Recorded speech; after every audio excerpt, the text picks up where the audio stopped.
On April 25, 2000, a quiet lunch break in Miami became the starting point of a violent crime that would ripple through decades of legal battle, public outrage, and finally, decades-long pursuit of justice. At the center of this story was 49-year-old Johnny Acosta, a hard-working employee at the Miami Herald known to friends and colleagues for her warm personality, dedication, and love for life. Jonna was enjoying her midday break, a moment of peace in the middle of a busy workday. She had parked her van under a shaded tree at the Japanese Rock Gardens on Watson Island, just outside Miami. With a book in her hands and the Florida sun gently warming the day, she was simply taking a moment for herself, something millions of people do daily without incident. But on this ordinary spring afternoon, fate had something horrific in store. While she sat reading, a man approached her van. His name was Michael Anthony Tanzi, then a 23-year-old drifter in Florida with a history of petty crime and instability. In an act that would forever alter Jeanette's life and legacy, Tanzi struck her in the face and forced his way into her vehicle. There was no warning,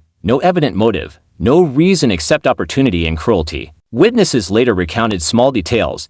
He asked for a cigarette, but what happened next was anything but innocuous. With shocking suddenness, Tanzi punched Jonna, threatened her with a razor blade, and forced her into her own van. The initial attack was not only violent but deeply personal in its betrayal of trust, an everyday stranger weaponizing the most ordinary interaction into terror and crime. Once inside the van, Tanzi did not stop at assault. According to court records, he bound and gagged Jonna using rope and a towel he found in her vehicle. With her disoriented and restrained, he drove south from Miami toward the Florida Keys. This was no longer simply an assault.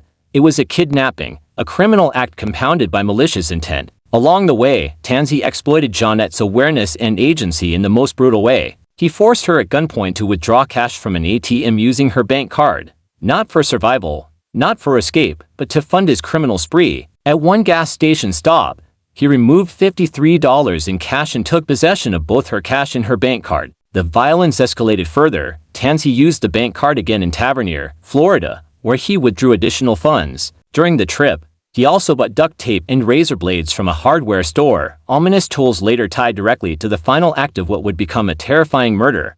Eventually, the van, once a symbol of mobility and private space, became a vehicle of horror. At a secluded section of Cudjoe Key, an isolated area in the lower Florida Keys, he turned from robber to killer. According to his own confession to investigators, he told Jonna he intended to kill her, then began strangling her with a rope to ensure silence. He paused briefly to place duct tape over her mouth, nose, and eyes before resuming the fatal assault. Her life ended far from home, far from help, and far from the everyday safety that so many take for granted. Once done, Tanzi left her body in a wooded area, an attempt, apparently, to hide what he had done, and then drove the stolen van to Key West. He used her ATM card, visited friends, and carried on as if nothing had transpired, buying marijuana, food, and trying to blend into the routine of civilian life. Meanwhile, Jeanette's absence rapidly triggered alarm. She had not returned from lunch. Concern grew among her co-workers and friends. When they reported her missing, police began tracking her van. It wasn't long before investigators located it in Key West. Tanzi was seen near the vehicle. When approached by law enforcement, he did not flee. Instead, he reportedly acknowledged that he knew what this was about, prompting his arrest. Tanzi's cooperation with police was chillingly thorough. He waived his rights, gave detailed audio and video confessions to the assault, abduction, robbery, sexual battery, and murder, repeatedly recounting his brutal actions. He even led authorities to the exact location where he had buried Jeanette's body and discarded the rope and duct tape. This confession eliminated ambiguity about intent and responsibility. The case against him was staggering in its clarity. Tanzi was charged with multiple felonies: first-degree murder, carjacking with a deadly weapon, kidnapping, armed robbery, and sexual battery. As the prosecution laid out the facts, it became evident that this was not a crime of opportunity alone, but a sequence of violent decisions that ended in murder. In February 2003, a jury unanimously recommended that Tanzi receive the death penalty. A judge followed that recommendation in April of the same year, sentencing him to death and additional consecutive life sentences for the related crimes. Tanzi spent more than 2 decades on death row as appeals challenging the sentence on various grounds including his health and weight failed to halt the outcome. The horror of the crime immediately galvanized law enforcement, the public, and the victim's family into action. Authorities knew they were facing more than a simple homicide. This was a meticulously planned, violent abduction and murder. From the moment she failed to return from her lunch break, police launched a full-scale investigation, combing through CCTV footage, bank records, and witness statements, attempting to piece together the final movements. The combination of digital evidence and meticulous police work would prove crucial in the coming legal proceedings. The first break in the case came from the location of her van. Officers found it abandoned in Key West, a significant distance from the Miami area where she had last been seen. Surveillance footage from nearby businesses captured a man loitering around the vehicle, later identified as the primary suspect. Forensic evidence, including fingerprint and DNA, confirmed the suspect's presence in both the van and at locations where withdrawals from her bank account were made. Each piece of evidence painted a chilling narrative. The victim had been abducted, her personal belongings stolen, and her life deliberately threatened. Authorities quickly identified the suspect's past criminal record, which included prior thefts and minor assaults. However, nothing in his record suggested he would commit such an extreme act of violence. This contrast heightened the public's shock. A man who had lived in society's margins now stood accused of one of the most brutal crimes in Miami's recent history. He was taken into custody after police tracked his movements through the ATM withdrawals and witness statements. When confronted, he did not resist arrest. Instead, he gave a confession that was as chilling as it was detailed. In recorded statements, he recounted the attack, the abduction, and the final act of killing. He described using rope and duct tape to restrain the victim and how he had driven to a secluded wooded area in the Florida Keys, where he carried out the murder. The public reaction was intense. News outlets across Florida and the United States reported extensively on the crime. The story of a woman abducted during a routine lunch break, a scenario that many could relate to, ignited outrage. Community members demanded swift action, and advocacy groups highlighted the broader issues of women's safety, violence against women, and the accountability of perpetrators. The media coverage kept her story in the public eye and ensured that the name would not fade into anonymity. The trial preparations were extensive. Prosecutors meticulously documented every aspect of the crime, using a combination of forensic evidence, the suspect's confession, and witness testimony to establish a clear narrative. The case included multiple charges: first-degree murder, kidnapping, armed robbery, sexual battery, and carjacking. Each charge reflected a facet of the crime, ensuring that the full scope of the actions would be recognized in court. During the trial, forensic experts testified to the physical evidence connecting the suspect to the crime scene. Photographs of the van, the items stolen, and the tools used to restrain the victim created a detailed visual record of the events. These exhibits were both compelling and disturbing, bringing to life the terrifying reality of the final moments. Psychological experts also weighed in, explaining the suspect's behavior and the level of premeditation involved, further reinforcing the prosecution's case. Defense attorneys attempted to argue mitigating circumstances, emphasizing the suspect's personal struggles, family background, and mental state.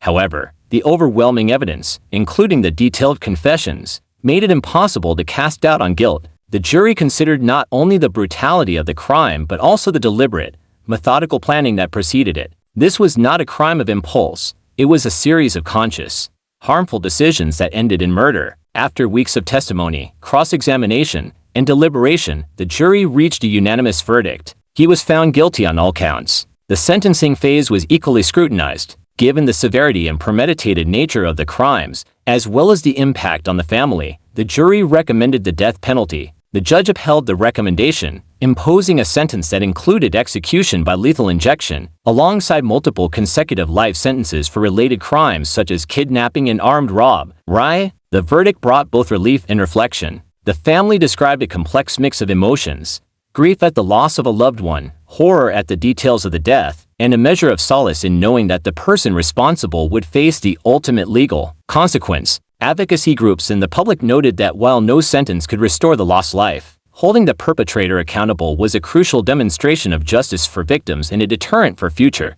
crimes. In the years that followed, the case continued to serve as a cautionary tale and a teaching point in law enforcement, legal circles, and community awareness programs. The crime underscored the importance of rapid investigative response, effective use of forensic and digital evidence, and public vigilance. The victim's name became a symbol of the dangers that women can face even in everyday settings and of the necessity of a justice system capable of responding decisively. By the conclusion of the trial and sentencing, the stark reality was clear. A life had been brutally cut short, but the pursuit of justice, through meticulous police work, forensic science, and courtroom diligence, ensured that the perpetrator would face consequences. The story served as a somber reminder of the fragility of safety and the enduring impact of violent crime, reinforcing the universal need for awareness, protection, and justice for all victims. The aftermath of a violent crime is often just as complex and painful as the event itself. While the perpetrator faced the full weight of the law, the ripple effects of the tragedy extended far beyond the courtroom. Family, friends, colleagues, and the wider community were forced to confront the unimaginable reality of what had occurred, as well as the fragile nature of safety in everyday life. For many, it was a moment of reckoning, a painful recognition that even the most ordinary routines, such as walking to a car or taking a lunch break, could be rendered unsafe by someone's malicious intent. In the days following the sentencing, the victim's family experienced a tumultuous mixture of grief, relief, and cautious closure. While the legal system had imposed the harshest penalty, nothing could fully restore the life that had been stolen. The emotional toll, however, began to evolve into action. Family members spoke publicly about their loss, emphasizing the importance of vigilance, community responsibility, and advocacy for stronger protections for vulnerable individuals. Their willingness to share their experience transformed personal tragedy into a broader campaign for awareness.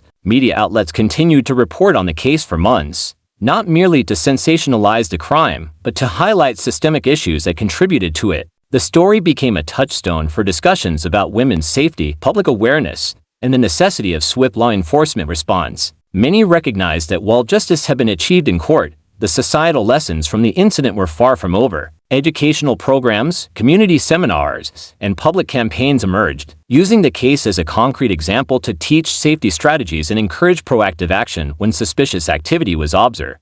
The legal and law enforcement community also examined the case closely, identifying key factors that led to the resolution and applying these lessons to future investigations. The use of surveillance cameras, banking data, and rapid response by multiple agencies highlighted the growing role of technology and interdepartmental coordination in preventing and solving crimes. Training for officers now incorporated insights gleaned from this investigation, emphasizing the importance of meticulous evidence collection, suspect interrogation, and connecting disparate pieces of data to form a cohesive case.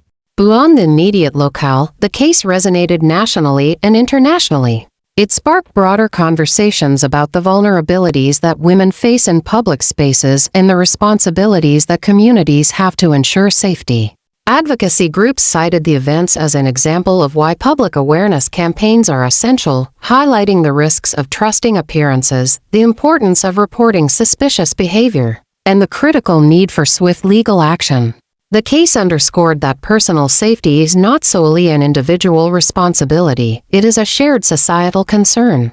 Public memorials and tributes also emerged, honoring the life of the individual lost. Friends, colleagues, and even strangers contributed stories, artwork, and written remembrances, celebrating the person behind the headlines.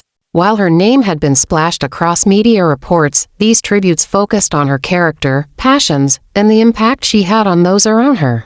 They served as a poignant reminder that victims are not defined by the circumstances of their deaths but by the richness of their lives. The case also catalyzed legislative and policy discussions.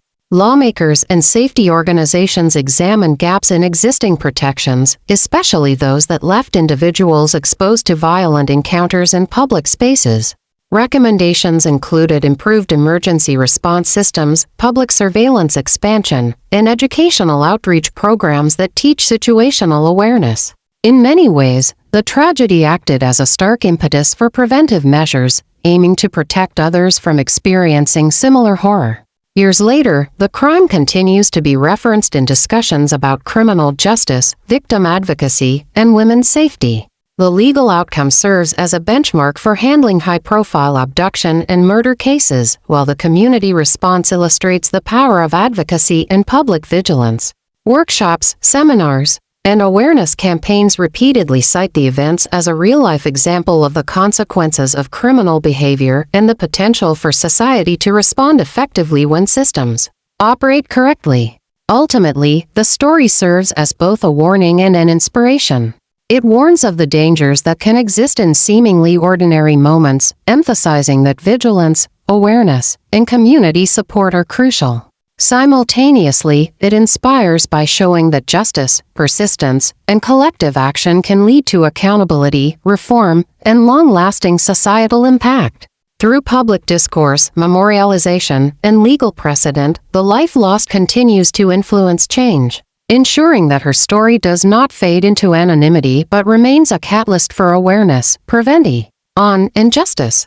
Even as years pass, the memory of that one stolen life reverberates across communities, reminding everyone that every individual matters and that vigilance, compassion, and proactive intervention are indispensable. The narrative underscores a universal truth. While no legal verdict can truly reverse the loss, the combination of justice, advocacy, and societal learning ensures that the legacy of the individual lost has enduring meaning and continues to safeguard others.